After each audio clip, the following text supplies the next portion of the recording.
Tantor Audio presents Jimmie Lee and James, Two Lives, Two Deaths, and the Movement That Changed America, by Steve Fiffer and Adar Cohen, narrated by Tom Perkins. It was the killing of Jimmie Lee Jackson that provoked the march from Selma to Montgomery. It was his death and his blood that gave us the Voting Rights Act of 1965. Civil rights leader and U.S. Representative John Lewis. Dr. King's murder was the most momentous among those of the dozens who died in the cause of civil rights for African Americans.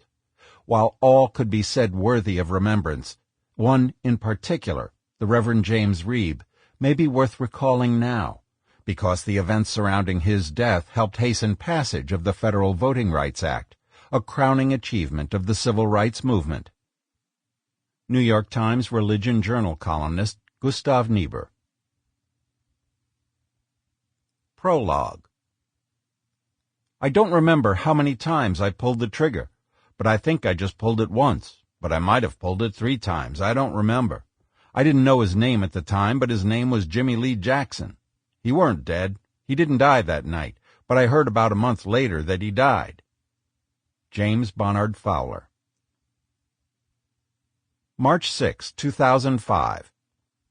The Anniston Star is barely off the presses, and Michael Jackson's phone is already ringing. Did you see what Fowler said? What are you going to do about it? Can you reopen the case?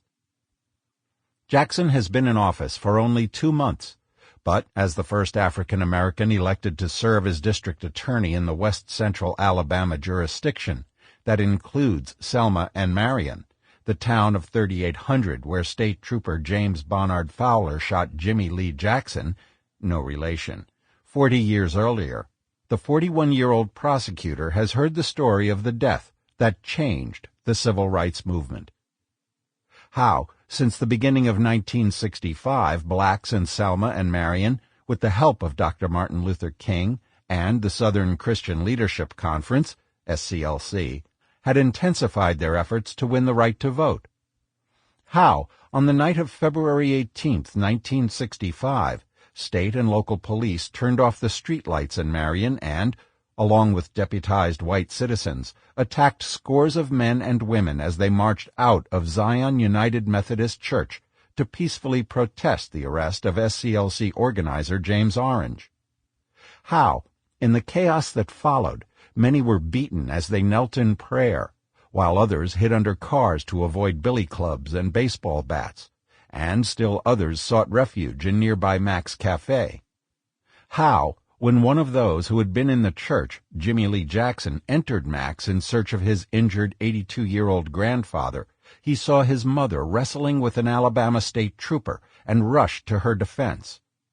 How the trooper shot Jimmie Lee in the stomach. How Jimmie Lee ran out of the cafe and was immediately attacked by several white men, including, it was believed, other police. How the wounded and beaten 26-year-old farmer and pulpwood chopper was left on the street to die.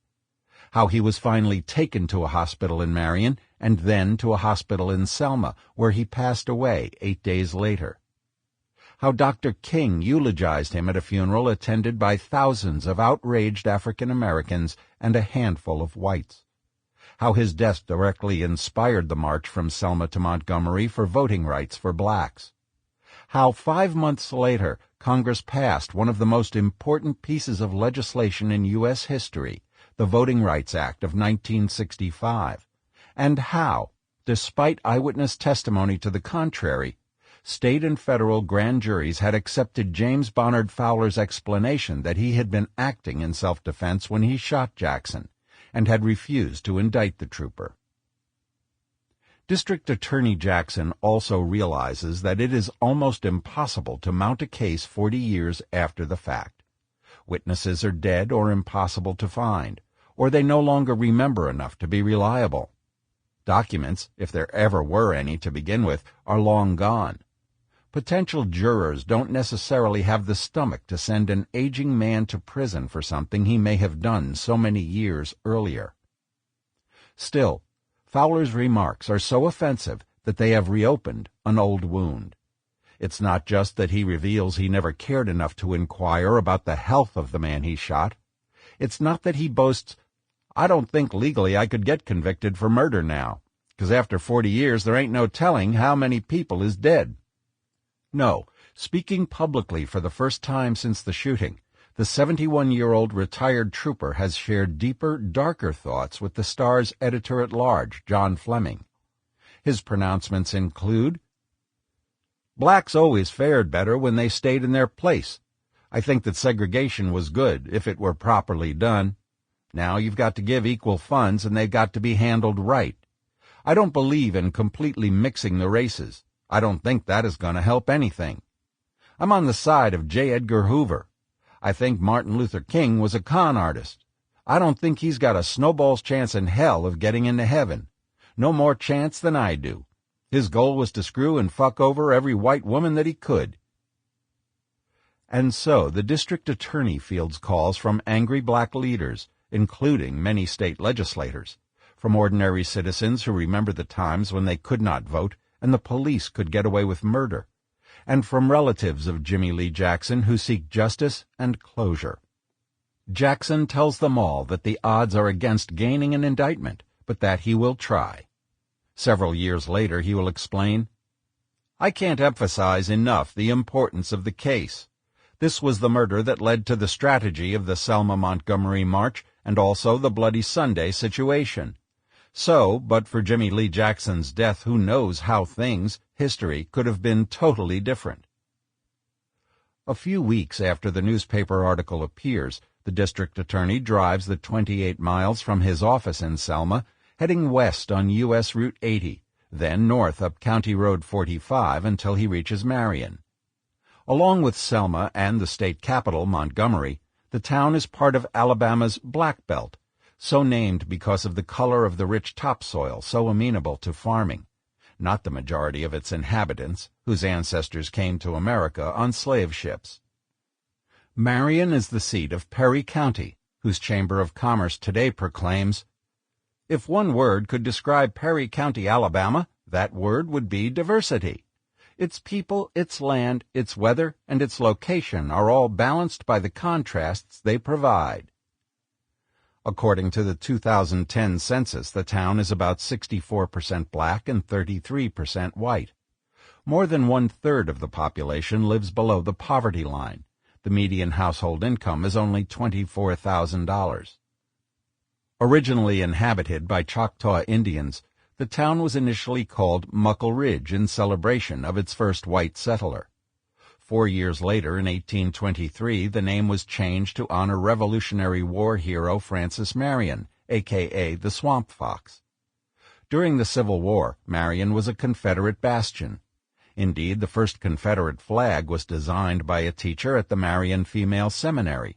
So, too, was the traditional gray Confederate uniform.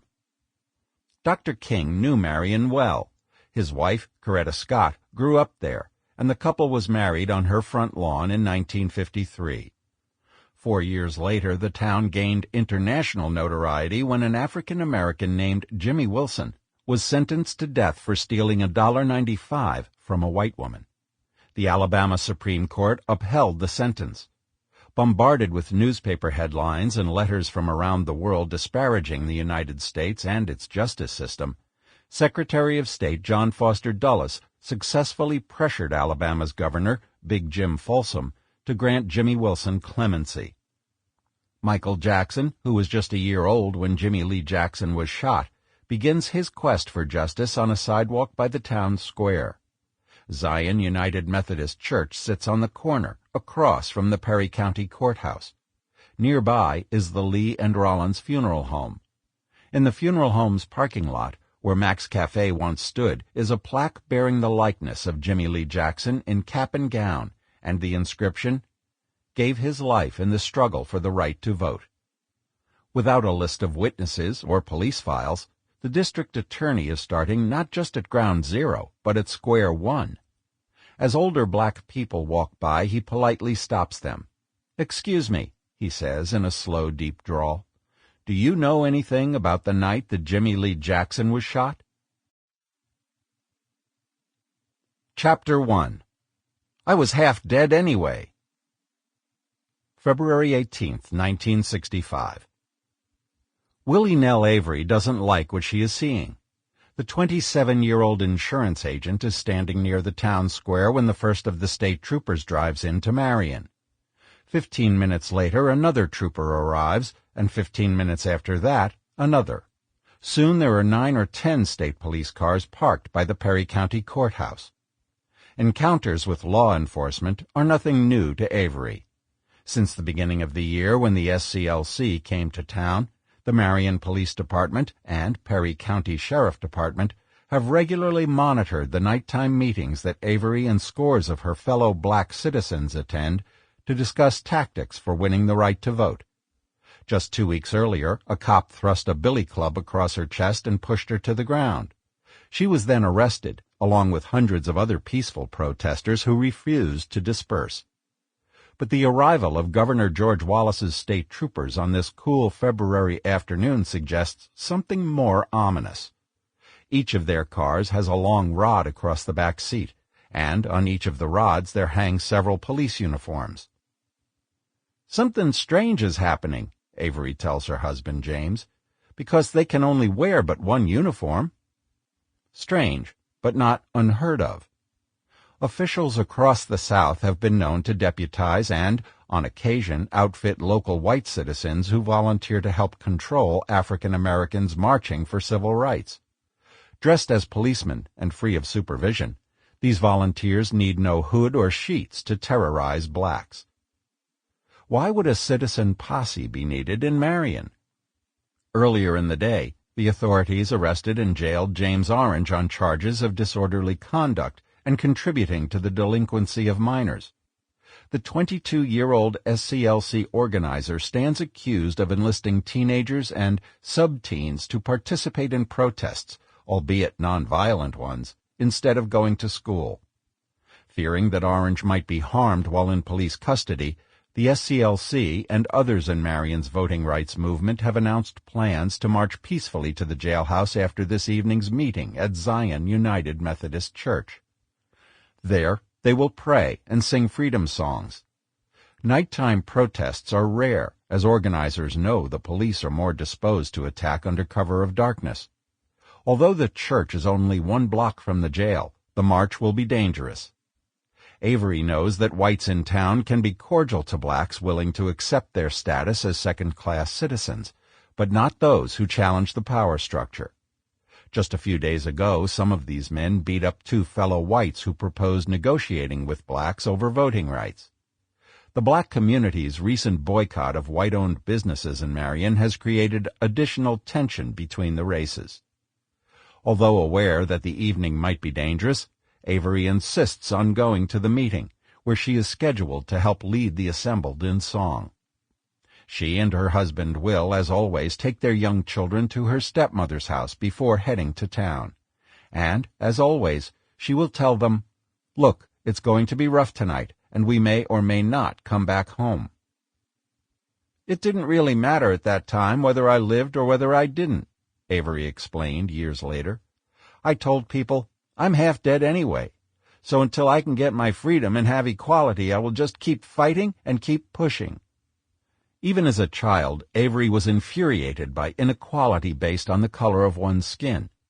She grew up in Orville, a town of less than 300, about 30 miles southeast of Marion in neighboring Dallas County. After sharecropping for many years, her father and his brothers were able to buy a few hundred acres of their own to farm. "There were 10 of us children. I was the 8th. My parents were hard workers, and they made us work hard," she says. Whites, many of them much younger than her parents, would come to buy produce or vegetables that the family canned. My parents would thank them and say, "Yes, ma'am," and "No, ma'am," and "Yes, sir," and "No, sir." I've always been kind of outspoken, so I asked my parents, "Why would you have to say yes, ma'am, and no, ma'am to them, and they can just say yes and no to you?" There didn't seem to be any justice or equality in that. They told me I couldn't ask those kinds of things. That was my parents. They would just say, "Shh," and I would honor that. So I said, "Okay, when I get old enough, I'm going to tackle or challenge some of those things. What I feel is not right." Newly married, Avery and her husband moved to Perry County in November 1961, settling on land about 12 miles outside Marion. Blacks outnumbered whites 60% to 40% in the county, but not at the polling place. Only 5% of African Americans over 21 years of age were registered to vote, as opposed to 94% of whites. And so, in Perry County, as in similar counties throughout the South, whites elected by whites held all the political power. This imbalance in voter registration and political power had existed since the beginning of the 20th century, when Alabama and other Southern states rewrote their constitutions to disenfranchise blacks. In the eyes of most whites in the region, such rewriting was necessary because of post-Civil War political changes. In 1865, the 13th Amendment abolished slavery. In 1868, the 14th Amendment extended citizenship to those who had been slaves. And in 1870, the 15th Amendment gave African American men the right to vote. At the same time, the U.S. Congress required the former states of the Confederacy to pass their own constitutions embodying these rights. Alabama did so in 1868. When Alabama's Democratic Party, home to the white segregationists, regained control of the state legislature and state house in the mid-1870s, it took steps to eliminate the political and economic gains made by blacks during Reconstruction. Democrats feared losing local and state offices to Republicans, however, so they developed creative ways to reduce the influence of blacks, who overwhelmingly voted for Republicans, explains the Encyclopedia of Alabama. Literacy tests were established. Registration was limited to May, the busiest month for farmers. Elected positions were eliminated in favor of appointments. These tactics succeeded in keeping many black men off Alabama's election rolls, but the state's Democratic leadership wanted to go further. Just as Mississippi, South Carolina, Louisiana, and North Carolina had already taken steps to disenfranchise their black citizens, Alabama held a constitutional convention in 1901 with the aim of eliminating the black vote as fully as possible. Disenfranchising was legitimate if done on the basis of one's intellectual and moral condition, and not because of race, the convention's president, John B. Knox, suggested. The delegates, none of whom was black, agreed. They proposed requirements for literacy tests, property ownership, and employment, even as a separate clause granting the vote to veterans and their descendants grandfathered in many poor or illiterate white Alabamans. The proposed new constitution also denied the vote to those convicted of minor crimes, the morally corrupt, and the mentally deficient, while instituting a poll tax for those ages 21 through 45. Despite opposition from white populists and blacks, it was approved by Alabama voters in November 1901. When Willie Nell Avery arrived in Marion some 60 years later, there was, she said, a movement going on where people were trying to become registered voters, but were being denied. When she went to the courthouse to register in February 1962, she was told that one had to reside in the county for 6 months before becoming a registered voter. When the 6 months was up, I was allowed to fill out a registration form.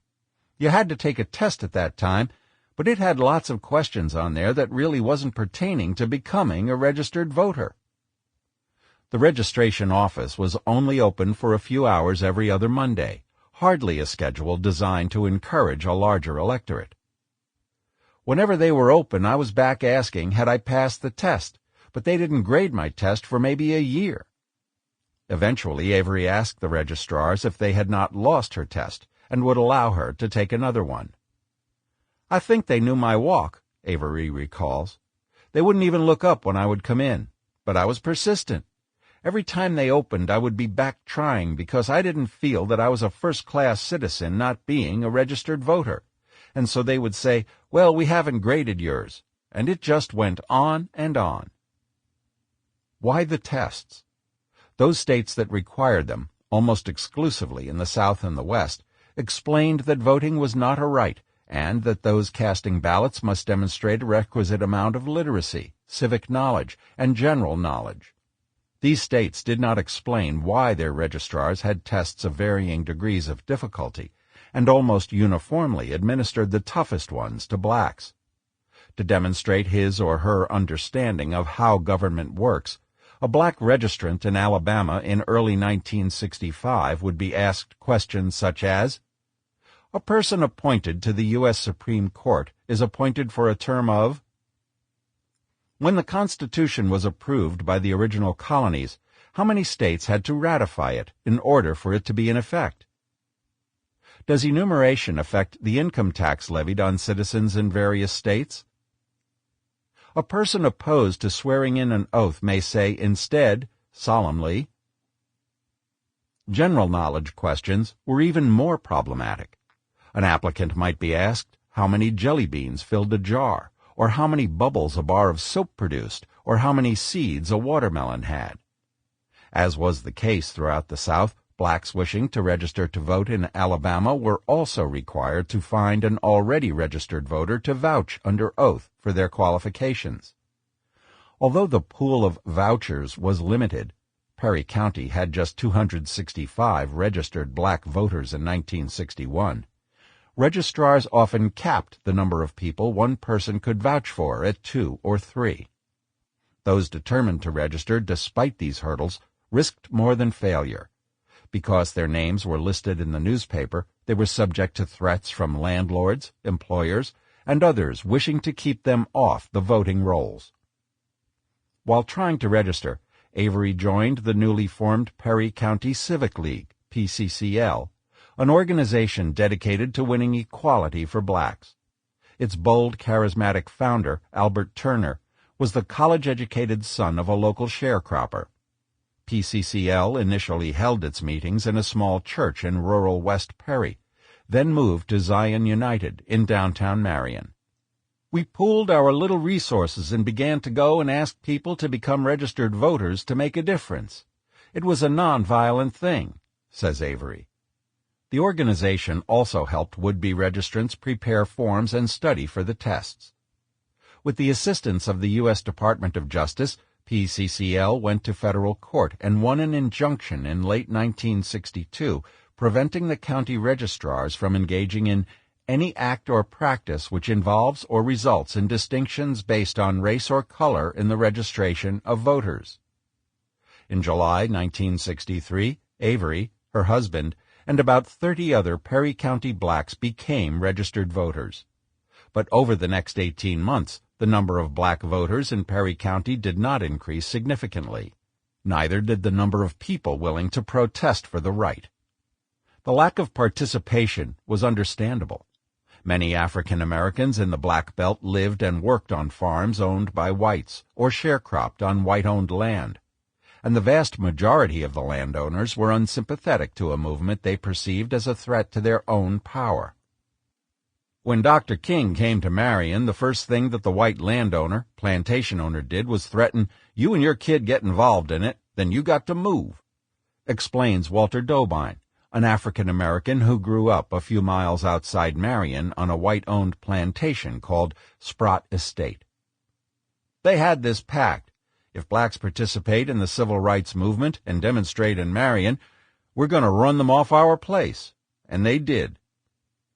Dobine, who as a teen hunted, fished, and shared food and drink with many white friends, noted an unmistakable cooling of relations once King came to Perry County early in 1965. "Prior to that, we would pass a person in a car or walking, and they'd throw their hands up and wave at you. But after the movement came in, you'd pass a white and he would throw his hand up out of habit, but then he'd think about what he was doing and take it down. He didn't want to wave at you any more." The situation was just as bad in nearby Dallas County, where blacks over the age of 21 accounted for 51% of the population, but only 2% of registered voters.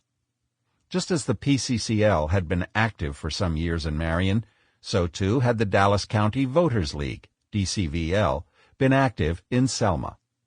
Nicknamed the Queen City of the Black Belt, Selma sits on the banks of the Alabama River in the lower western part of the state.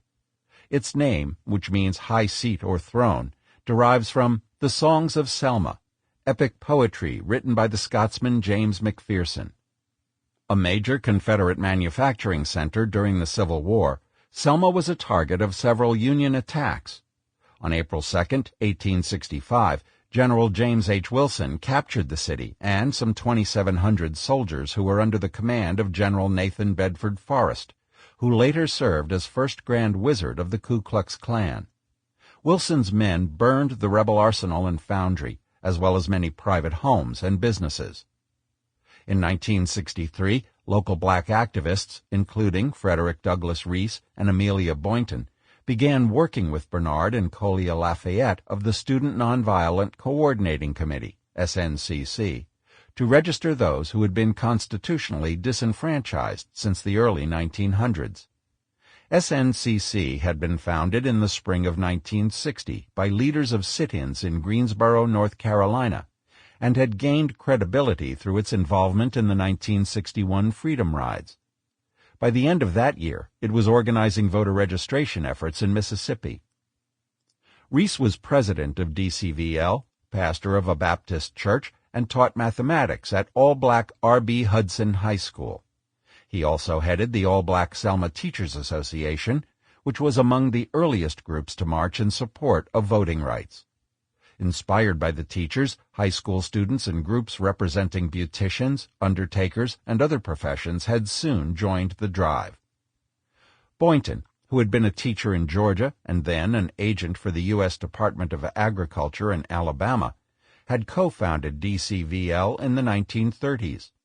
With her husband Samuel, she had long worked for civil rights and the right to vote. In 1964, a year after Samuel's death, she had become the first African-American woman, as well as the first female Democrat, to run for Congress in Alabama. Her home was the base for movement activity in Selma, used by Dr. King and others for meetings and lodging. DCVL's effort was hindered in July 1964 when an Alabama state court judge, James Hare, issued an injunction barring any meeting of 3 or more people under the umbrella of organizations such as DCVL and SNCC. At great risk, Reese, Boynton, and fellow blacks Marie Foster, Ulysses Blackman, Ernest Doyle, James E. Gildersleeve, Reverend J.D. Hunter, and Reverend Henry Shannon, Jr., known as the Courageous Eight, continued to meet and plan. Later in the year, after SNCC experienced internal difficulties, the Courageous Eight asked SCLC to come to Selma and push for voting rights. SCLC had been debating such a push for well over a year. After September 1963, when 4 young black girls were killed in the infamous bombing at Birmingham's 16th Street Baptist Church, husband and wife activists James Bevel and Diane Nash had designed a voter registration effort that came to be known as the Alabama Project. As Nash later explained in a television documentary, "We felt that if blacks in Alabama had the right to vote, they could protect black children." Born in Chicago in 1938, Nash graduated from Fisk University in Nashville. There, she attended workshops led by James Lawson, who, as a Methodist missionary in India, had studied Gandhi's approach to nonviolent resistance. Summoned south by King himself, the charming minister led workshops training activists in the tactics of nonviolent action. Along with Bevel, who attended the American Baptist Theological Seminary in Nashville, and others including John Lewis, C.T. Vivian, and Bernard Lafayette, Nash led the Nashville student movement. In 1960, the movement organized sit-ins that resulted in the integration of Nashville's downtown establishments. Under Lawson's tutelage, the Nashville sit-ins became a demonstration of the movement's strategic acumen. After helping found SNCC with other student leaders and longtime activist Ella Baker, Nash and Bevel married and moved to Birmingham. There, Bevel organized SCLC's Birmingham Children's Crusade. On May 3, 1963, the day after 1,000 students were arrested during a nonviolent march for civil rights, Bevel led a second march. As children came out of the same church that would be bombed 4 months later, Birmingham's Commissioner of Public Safety, Eugene Bull Connor, ordered that high-pressure fire hose... Sample complete. Ready to continue?